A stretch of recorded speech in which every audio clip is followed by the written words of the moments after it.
The Hui was also locked relatively early in this draft, and it is once again going to be what they opt in for. Yeah, so this is kind of problematic because now you have this composition with such long range and power combined with the just do it. Kench. And Dundun's thinking of just going for the Poppy, which isn't the Garen. It's not Garen, but it will be Poppy. Honestly, probably a bit more of a stable pick than the Garen. What about Vital? We've had one LCK game ever of Garen, and I'm going to be real, it kind of stunk. I also, I don't know whether we're going to have another one, which is a little bit of a shame. Is it?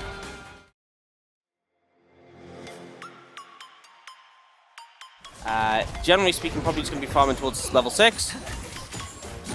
Call me, don't die. He's getting reminded of just how unfun it was last time around, as there is the Jaws, and he just gets solo killed. Man, I told him not to die. I even said.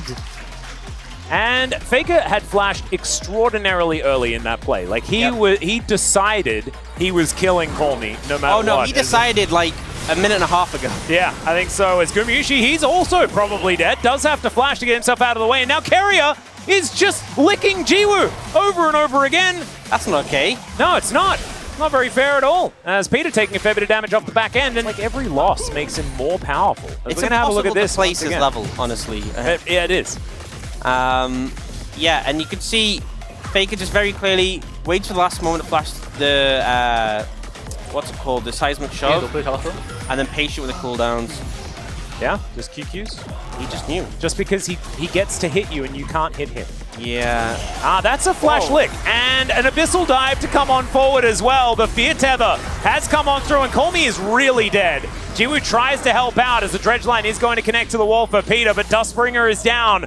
Owner is a little bit extra speedy. Another abyssal dive. That's going to get the flash out this time around, as Keria might have overstepped, but there's the Faker damage flying on through the tongue lash. No one on Nongshim expects a play like that. Okay, Dundun and Zeus going aggressive. The all-out comes through once again, and now Dundun throws another buckler. He needs to get onto the shield. Well, he doesn't really. Oh, the flash forward! He finds the Q, and it's a solo kill for Dundun. Now he'll take a victory lap and head into the death chamber, but the damage has been done. Because he can have that game number 1, and it just looks terrible. As okay, we've got a cease and desist coming through onto Faker here as Sylvie tanks the turret for way too long. He's just dead, and it's another 1-for-1 as well. Yeah. I think you just have to accept you're gonna have to give someone up if you want to make it happen.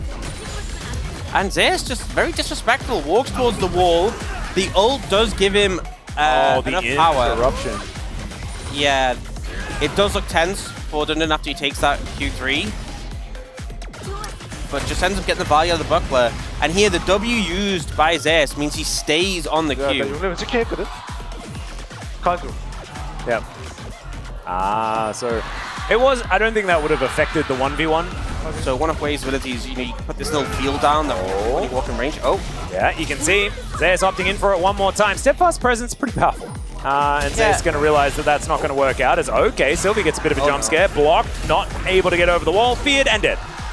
I know that because I always regretted not getting the... Okay, never mind. Here is the cease and desist into the flick back. And can Faker get a kill this time? The answer is no. This time... but main thing is getting the seismic shove in time, so still fine. Yep. Beautifully done. Chance of corruption here towards the bottom side of the map is now Keria going to have to flash. Gets out of the way there. Faker's very low as Call Me just eats the ultimate. Dawning Shadow does keep Faker alive. But you can see T1 also playing aggressively. Not going to find the chains of corruption, but it doesn't matter. The center just explodes. Ono tries to get into the backline, but Peter's there with the dredge line, and Jiwoo is just raining arrows down onto T1. They're in the equalizers, the flash forward, the seismic shove, and Peter's landing hooks all over the place. Nongshim, they crush them. That's going to replay. So the ult's a little bit ambitious from Jiwoo, but they get the lockdown, and bear in mind the Tom isn't here yet. So they kill the center, they get the peel on Owner just as the fear comes in. Keria gets, and then watch Peter here. So the ult comes in onto Faker and then flashes to get a triple knock-up. That's so sick. Anyway, Dundun and Zeus are now fighting as he just stands there. Steadfast presence says absolutely not. You are going nowhere, and the Dawning Shadow doesn't do enough. It was just a standoff, both of them just kind of posturing, and the Poppy won. And now another hook is going to land, and is it happening? I think it's just happening. Keria thought that he was going aggressive, but instead he was going to his grave. Oh, never mind. He's Tom Kench. He just eats the gray health and he should be all right. Ona gonna try and get himself out of there. Speaking of getting out of there. Yeah, and he actually took the arrow, but it just didn't do quite enough damage. And okay, there's Paranoia, and now we're back to T1 finding themselves some picks. Although Sylvie kind of here, but maybe he is just more food, as he does have to flash. Nongshim still have a slight gold lead. Oh, and Peter pressed R. That was cool. And Abyssal Dive going to come on through here. So Peter doesn't have flash. He's going to get gobbled up and spat at towards the turret. Does find himself a hook.